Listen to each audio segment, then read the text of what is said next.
就算你对航空领域不熟，你也一定叫得出波音747这个名字。为什么这台飞机会这么有名？它特别厉害的地方又在哪里呢？今天就让我们一起来聊聊空中女王波音747从崛起到退役的传奇故事吧。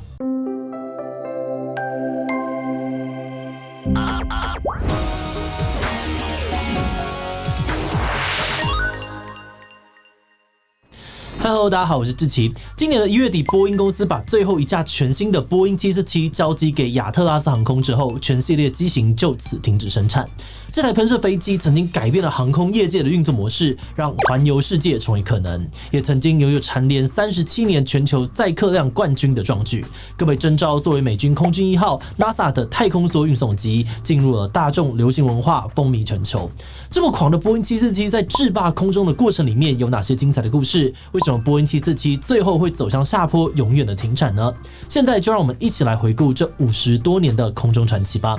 不过在开始之前，按照惯例，先让我们进一段工商服务时间。作为行销人、创业人，你会不会在面对快速挑战的 AI 趋势跟行销挑战时感到担忧呢？别担心，第2届 NextCon 次世代行销年会就是你需要的解答。这场年会集结了6位业界佼佼者，将带你深入探讨 AI 行销，并分享突破性的行销策略案例，让你在瞬息万变的行销世界里面站稳脚步。在 AI 专场里面，社群动创办人杰哥会告诉你行销创意团队如何与 AI 协作，而慢棒的 Manny 呢，则会带你了解国外的最新 AI 趋势，让你提前做好准备。同时 Infuse AI 的布丁将分享生成式 AI 如何更广泛的应用在行销领域。突破性的行销策略案例方面呢，先入坊的郭佑将分享他如何用创新思维改变传统的通路行销。宝岛制造的牛宝贤则会揭露他如何运用色彩概念和跨界行销提高话题的热度。还有萨泰尔娱乐的 Sunny 呢，会分享延上的行销策略以及如何应对社群操作的挑战。现在报名呢，就能够享有超早鸟7折的限时优惠，价格只要2999，使用优惠代码 NEXTCON Shasha 还可以再折200元。赶快点击资讯栏的连结，千万别错过这场行销人的年度盛会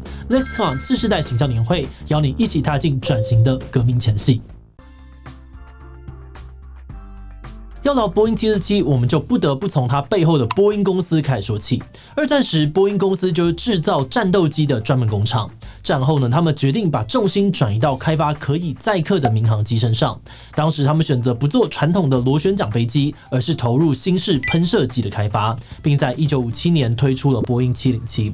这台喷射机呢，成功的让长途飞行变得更快，也让波音公司在民航机的领域夺得了一席之地。当时美国最大的国际航空公司泛美航空看上了波音的前景，就跟他们提出了一个野望，想要制造一台比现在市面上所有飞机都大2倍的飞机，希望双方能够一起成为空中旅游业的霸主。而泛美航空呢，霸气的投入了5.5亿美金，下定了25架根本还没有开始研发的波音747。而波音公司也扛下了压力，在西雅图从零开始建造全世界最大的飞机厂房，花了60亿与数不尽的努力，在短短的4年之后，就将第一台波音747推出市面。这段跟时间赛跑的研发故事呢，本身就是一个超热血的职人剧题材，但因为我们时间有限哦，为了把焦点放在波音747身上，细节呢还麻烦热心的观众待会帮我们留言补充。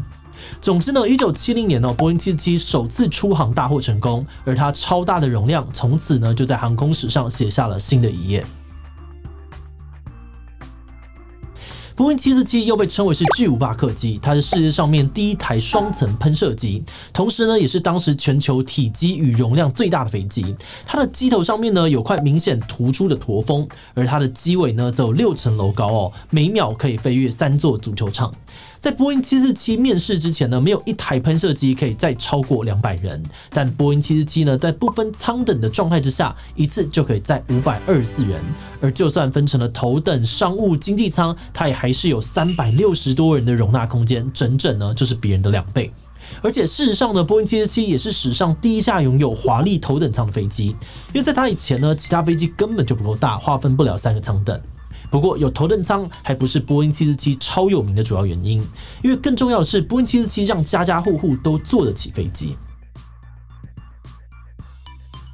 在过去，搭飞机旅行是有钱人的专利哦。1960年代，一张机票的价格呢，大约比现在贵40%。据说，光是美国国内的短途飞行，就可能花掉一个秘书1个月的薪水。但因为波音747一次可以承载大量的旅客哦，所以呢，在同样的飞行成本之下，机票有空间变得更便宜，连一般的中产阶级的家庭也能够实现出国旅游的梦想。而美国政府呢，在波音747身上看见了空中旅游的潜力商机，于是，在1970年代放宽了对于航空公司的限制，不再由国家统一规划机票价格，也不再由国家分派哪些航空公司可以飞什么航线。权力下放之后，各家航空公司开始可以根据市场的需求，自己跟各地的机场联系，开发新的航班航线，让飞行旅游的目的地变得越来越多样化。整个民航市场也真的因此变得生机蓬勃。而在这样子的背景之下呢，波音747成为了家喻户晓的飞机明星。有人甚至曾经说过，哪家公司要是没有一台波音747，就称不上是一间国际航空。而波音747受欢迎的程度呢，还有强大的功能，让它除了在天上载客之外，更做过不少特殊任务。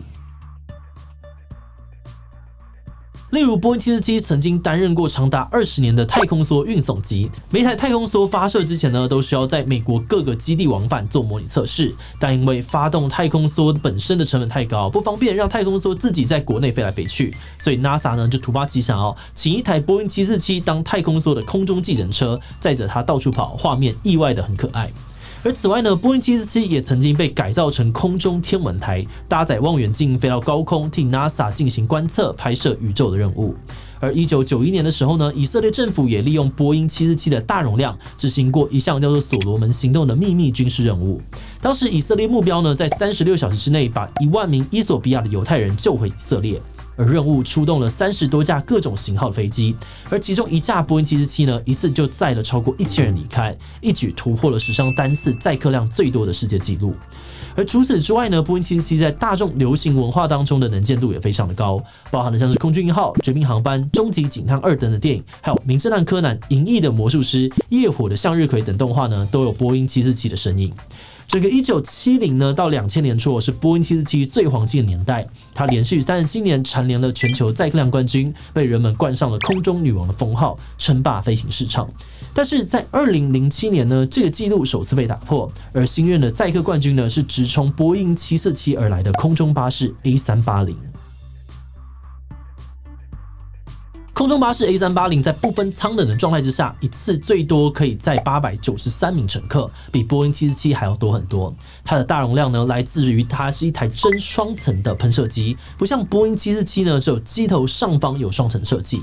A380 推出之后呢，确实威胁到了波音747在巨型载客机市场上面的定位。从2007年后呢，波音747的订单量就明显的大幅下滑。但是如果把时间拉远从大环境的角度来看呢，空中巴士 A380 跟波音747更像是同在一条船上面的难兄难弟，因为他们都即将被所谓的双引擎飞机给取代。事实上，因为波音747是一个4个引擎的飞机，所以一直以来都有燃油量太大、成本太高的问题。要是全机没有满载呢，很容易就会亏钱。曾经有数据显示一台载客率70% 的波音747呢，耗油量是一架全满747的95%。幸好一开始波音公司很聪明的把波音747设计成了货客两用机，没有旅客还能够载货，解决了偶尔人数不足的问题。再加上早年只有2颗引擎的双引擎飞机，动力还不够稳定不被允许飞越大西洋极地、沙漠等地带，无法做长途旅行，所以波音747呢还有不可取代的地位。但随着制造技术进步双引擎飞机变得越来越可靠，而国际油价呢又连连的飙涨，于是双引擎飞机逐渐的成为了多数航空公司的主力，像是波音自己的 B737、777、787，还有空中巴士 A350、A321，在近10年都更受欢迎。2016年时呢，波音公司首次宣布或许呢是该停产波音747的时候了。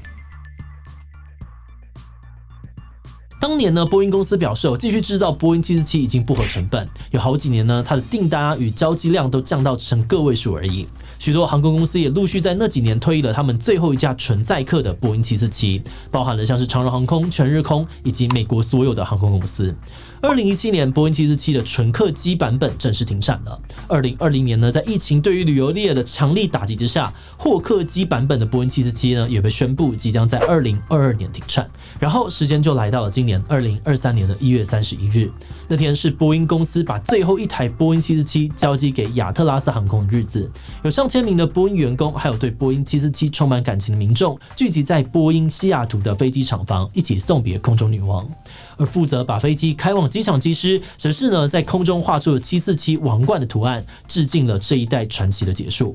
50多年来，波音公司一共制造了1574台的波音747，而他们也表示，想到未来厂房里面再也不会有波音747的身影，还是十分的感伤，但同时也为这段传奇感到骄傲。而现在虽然波音747全系列都已经停产哦，但各家航空公司里面还有许多服役当中的波音747货机，所以也许呢不用太感伤的是，至少在未来的几十年间，我们都还有机会能够在空中看见波音747飞行的身影。在航空业界哦，飞机总是不断的推陈出新，总是有更多的后浪推着前浪。但像波音747这样子称霸空中的王者，数起来却没有几个。许多年来呢，波音747推出过多款的改良版本，努力的在不同年代取得一定的价值定位。只可惜哦，这些努力呢，最后还是不敌4颗引擎对于成本的消耗。就连曾经击败波音747的空中巴士 A380，最后都比波音747更早，在2021年就全面的停产。但换个角度来说，在1970年代，波音747这台巨无霸飞机，要是不做成4引擎，根本就不可能飞得起来，也不可能载那么多的客人，不可能做长途飞行，那么它也就不可能进而的促使航空业放宽限制，让普罗大众都能够享受出国旅游的乐趣。而我们今天讲的是整个传奇故事，也很可能都不会发生。所以波音747在今年退役，或许也可以说是时代发展之下一种必然的结果。那幸好值得欣慰的是，它在消失于天空之前呢，已经带给全世界一段丰富又不可取代的精彩旅程，还有说也说不完的有趣意识。那么影片结束之前呢，今天的提问就想来问大家，你对于波音747有哪些印象或回忆呢？又大又帅哦，是我最喜欢的飞机。比如我知道它是在团团圆圆来台湾的飞机，所以我在柯南剧场版还有一大堆的灾难电影里面看过。第一本来没有什么印象，我看完这集呢才知道它的厉害。以及它欢迎你跟我们分享更多对于波音747的回忆哦。最后，如果你喜欢今天的影片，欢迎分享出去，让更多人知道波音747的传奇故事。此外呢，也可以点击这个地方看看哈勃望远镜到底有多猛，以及波音公司最严重的空难事件。那么今天的这一期就到这边告一段落，我们就明晚再见喽。